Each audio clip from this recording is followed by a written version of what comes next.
action-packed multiplayer. Amazing visuals. Fast-paced co-op spectacle. Bloodline is a top-down co-op action game for mobile set in the rich and expansive universe of Zack Snyder's Rebel Moon films. So you'll start with just this little ragtag group, but by the end of the campaign, you're taking on huge tanks and armies, and you've got a full facility, a real, basically, war at that point. It's built specially to look gorgeous on mobile. It plays with the controller just as well as touchscreen, but the ability to hop in with strangers or friends and really kind of live out that sci-fi, big explosion, futuristic gunfights was really what drove a lot of our things. Boots on the ground journey of inspiring a rebellion, themes of found family and second chances, all wrapped up in a really tight moment-to-moment gameplay package. Everything is more fun with your friends. You can't program that. You can't artificially make that concept of, oh, a friend came in, a friend helped me. And so we've always found co-op to be the best way to play at Super Evil.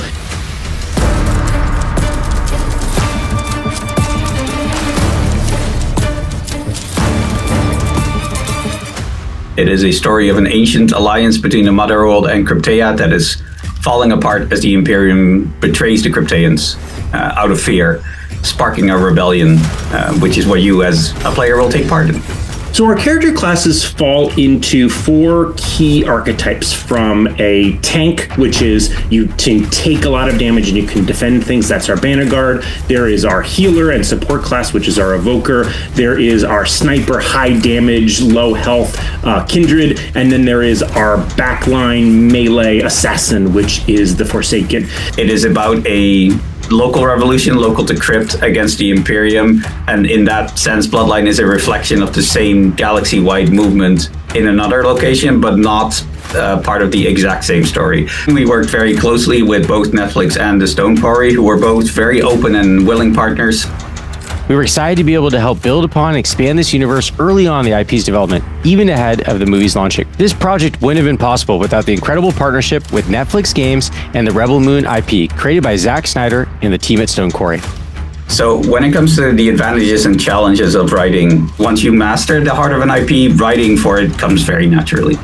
There are certainly various individual elements that we reflected directly in the game. In particular, characters that we found very evocative, such as Nemesis or the Kryptean characters themselves. But more than individual elements, is really understanding the vibe and the rules and logic of the universe that we worked off, and that really helped us bring the universe to life. The team was really invested. They spent a lot of time talking and really trying to understand the universe, looking and reviewing the films and making amazing decisions. The team itself was a very powerful force in making sure that the game was an amazing experience and that had a lot of the tone feels that films brought to the table.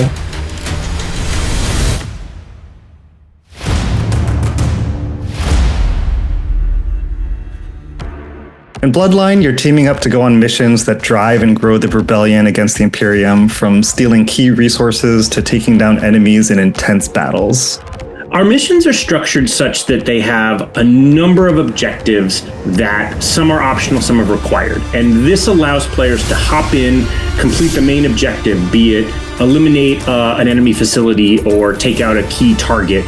But there's also secondary objectives that will allow you to master it. It's a play it once to beat it and play it again to master it. You should expect the unexpected, uncover hidden areas with secret bosses, huge waves of enemies, extremely difficult elite fights, but overall you should expect to have a great time with your friends. What is a heroic moment that you could experience as the leader of a rebellion?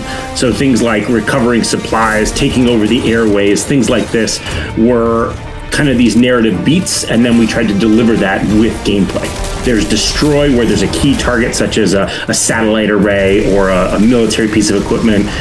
Extermination, where literally it's like you have to clear out everything on that battlefield. There is a sabotage, usually where there's something that starts out working and you have to do several things to break it for the Empire.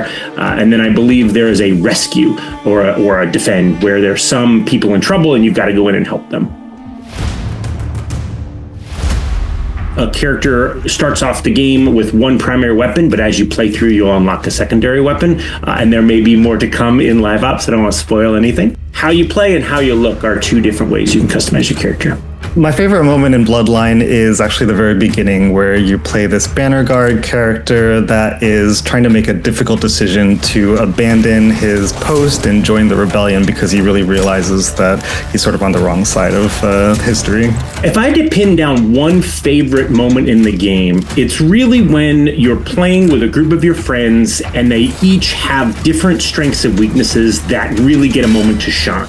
The first time you see the behemoth, I think everything kind of gets to another level. The second map is great. It's like this whole village that is on fire. You're supposed to rescue some survivors. And as you land, you realize that the situation is much worse than it was before. And everything's on fire and there's like torpedoes coming down. And it's just this, it sets a really, really intense tone. It feels like the movie and it feels very cinematic.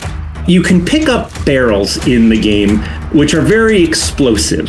And so it was something that we put in just to see if it would work. And it's turned out to be a really fun kind of emergent gameplay. The most important is your rebellion's headquarters, which is a former Imperium ship buried in the mountainside. The interesting part of this location is that it actually evolves as your story progresses and as you strengthen your rebellion. So you will visually see the changes in the rebellion represented in your base.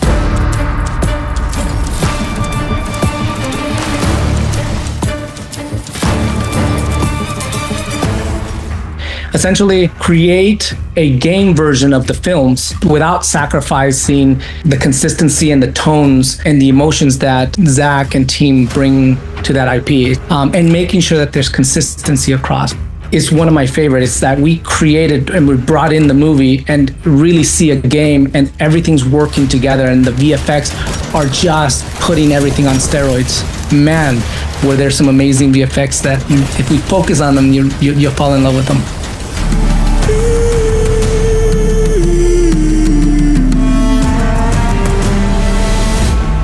Super Evil is unique in that we build our own engine. Not a lot of game studios do that anymore, especially not on mobile. So Super Evil has really been honing their own set of technologies and tools for the last 10 years, 12 years. And it gives us real power to make some really impressive experiences. For Bloodline, one of the things that we really wanted to nail is this feeling of cinematic lighting and effects quality. We have what you call the deferred render engine. This allows you to create very detailed lighting models, lots of dynamic lights, lots of shadow casting lights. And specifically for, a sci-fi game like Rebel Moon, this is really great. So one of the things that I think is really cool is that we transitioned the entire engine to physically based rendering. Now, this is something that has been done in console games and higher end PC games for quite a few years, but it's actually pretty rare on mobile still. This gives artists a tool to create much more realistic materials. So physically based means that we actually take the real equations for how light reacts in the real world and emulate that on a per pixel basis to make this really realistic look of the various materials in the game.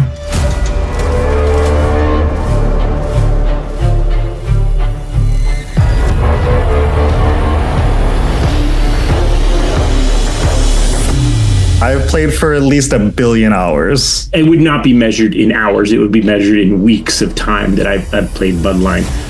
It's really important that we're playing the game even when the game isn't even done yet, because what matters at the end of the day is this fun? The most surprising thing from the playtest is just how intense and engaging the game can get, with people just shouting out loud and making it through some amazing situations together. I think that the last map, basically the final big boss of the game, is a beautiful map. It's like a part of a temple that's been destroyed, but also built over with like the steel structures to keep it in place, and everything is on fire. Everything's been broken down. It's just this epic,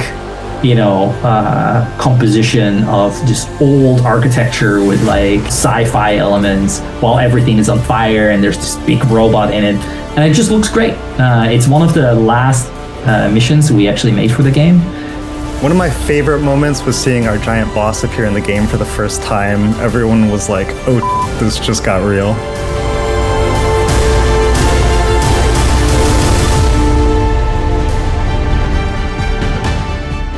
it's a game that we want you to kind of come back to every time you need that itch of playing with a bunch of friends to blow stuff up. The Super Evil Megacorp Discord is where Bloodline players can gather to find matchmaking groups, share tips and guides, and celebrate the game. So come join us.